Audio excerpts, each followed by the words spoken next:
When the windows fog and the evening turns blue, a pot of roots and greens can make winter feel less sharp. Welcome to HappyMind Nutrition, where we rediscover the simple, time-tested way our families used to eat. Today we are making a cozy winter soup with onion, garlic, carrots, parsnips, leeks, hearty greens, thyme, bay leaf, and a slow, unhurried simmer. This is general, educational and traditional food information, not medical advice. No soup is a cure or a guarantee. It is simply a warm meal built from whole foods.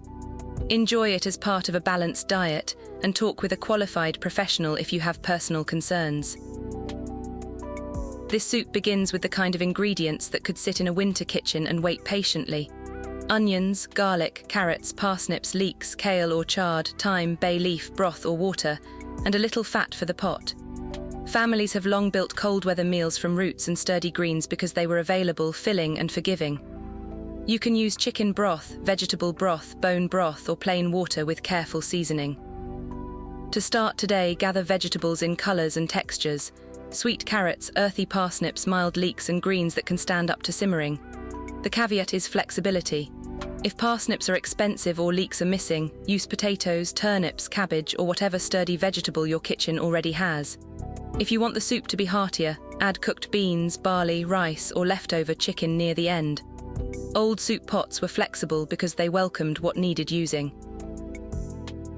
The old soup pot often starts with onion and garlic because they turn plain water and vegetables into something that smells like supper. Warm a little butter, olive oil, or another cooking fat in the pot, then let chopped onions soften slowly before adding garlic. Do not rush this step. The goal is not browning everything hard. It is building a gentle base that makes the rest of the soup taste round. Families have long used this method because it stretches simple ingredients into a meal that feels cared for. The caveat is that garlic can burn quickly and become bitter, so add it after the onion has softened and stir with attention. This small patience is where the soup begins. Carrots and parsnips bring sweetness, while leeks add a soft onion-like flavour that feels especially old-world in winter soups. Slice the leeks carefully and rinse them well, because soil can hide between the layers. Cut the carrots and parsnips into pieces that fit nicely on a spoon. Traditionally, root soups were not about perfect knife work. They were about making a pot that could feed people.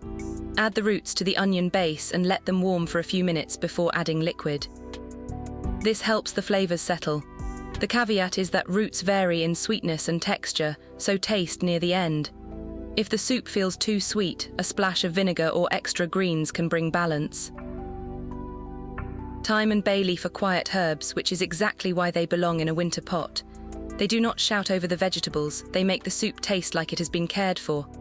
Add a bay leaf, a little thyme and enough broth or water to cover the vegetables comfortably. Families have long used herbs this way because dried leaves could carry the memory of warmer months into colder ones. Bring the pot up gently, then lower it to a steady simmer. The caveat is to season slowly.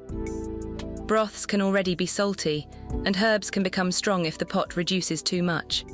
Taste before adding more salt and remove the bay leaf before serving. The simmer is where winter soup becomes winter soup. The carrots soften, the parsnips mellow, the leeks nearly melt and the herbs move through the broth. Keep the heat low enough that the pot barely bubbles. People have long made soups this way because slow cooking lets humble ingredients become comforting without needing much else. To start, give the pot time until the roots are tender when pressed with a spoon. If the soup thickens too much, add more warm broth or water. The caveat is that slow does not mean forgotten. Stir now and then, check the liquid level, and keep the pot in the safe, watchful rhythm of a real kitchen.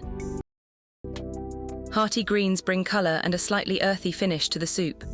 Kale holds its shape and gives a rustic bite. Chard softens more quickly and tastes gentler. Families have long added greens to soup because they made the pot more complete and used what was available before it wilted. Add chopped greens near the end so they stay pleasant instead of fading into the background. Stir them in, let them soften and taste again. A spoonful of olive oil, a little pepper, or a squeeze of lemon can brighten the bowl if you like. The caveat is that greens cook at different speeds, so trust your eyes and taste rather than the clock. This soup wants a bowl, a spoon, and something simple beside it. In many homes, a winter soup like this would be served with bread, leftover grains, beans, a little cheese, or a small piece of meat if there was some around.